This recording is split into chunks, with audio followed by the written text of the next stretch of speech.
I call the member for Cunningham. Thank you, Deputy Speaker. Deputy Speaker, I wanted to speak on my great colleague's MPI today and focus on early childhood, but I can't let some of the claims that the minister's made on vocational education, in particular apprenticeships, go unanswered, because he made them the other day as well in the budget in consideration in detail when I spoke at length on what's happened in the vocational education sector.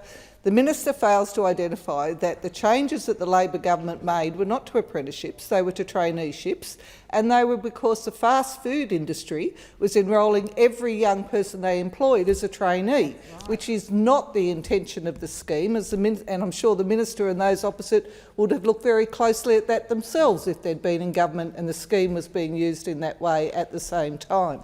And secondly, I think it's not really an appropriate skite by those in government to say we introduced the Skilling Australia Fund and announced we were going to create 200,000 apprenticeships. We've thrown up our hands in defeat. We're now 150,000 behind. We'll just pretend we never promised 200,000 and now say it's great we're promising 80,000, which doesn't even match their own its target they initially set, let alone make up for the 150,000 that have been lost since they took over in government. So I would really say that for the conversation in the vocational education sector, like all of the conversations this government has in the education sector, follows a standard pattern. Number one, claim we think it's really important. We really think preschool's important. We really think school education's important. We really think vocational education's important. We really think university education's important. Make all the motherhood statements, followed up by and we've given it record funding.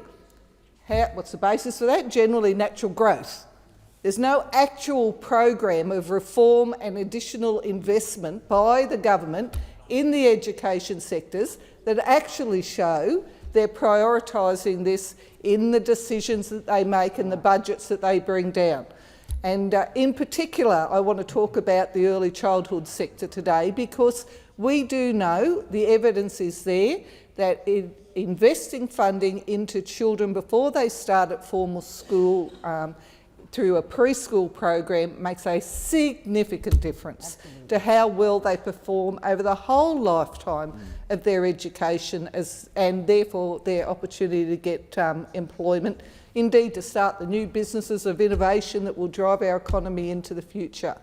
And one of the things you need to do is to make sure that not only is the education program available, accessible and equitable, but also that it's quality and delivering what the nation needs. And this is a particularly important focus in the early childhood sector.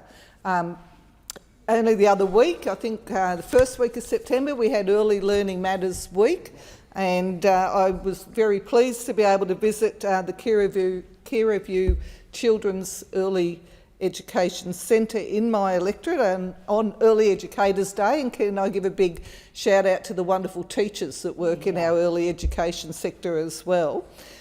This I regularly visit, as I noticed the member for Page was talking about before in the 90-second statements, visit early learning centres in my electorate. I've been to done Book Week with the Wollongong City Community Preschool. Recently, a month or so ago, visited the Corrimal Community Preschool. What happens when you go into those preschools is that you do see the profound quality and dedication to giving our very youngest learners the very best quality of education. And I always express, as I'm sure many colleagues, including those on the other side who visit, our deep appreciation and value for the work that our early educators are doing. What does concern me, and it concerns many providers in the sector, is that this government will not bite the bullet and put in place a determined program that guarantees ongoing funding for 4-year-olds to get universal preschool access. Now, if the government and government members who visit their centres do appreciate the value of that, then they need to tell the minister to bite the bullet and give guaranteed ongoing funding. And even better, maybe look at a really important initiative, as our Shadow Minister for Education pointed out is happening in our competitors across the world. Look at 3-year-olds as well, because that's the best thing to set our children all of our children across the nation up for a success in education. Fund 3 and 4-year-old preschool.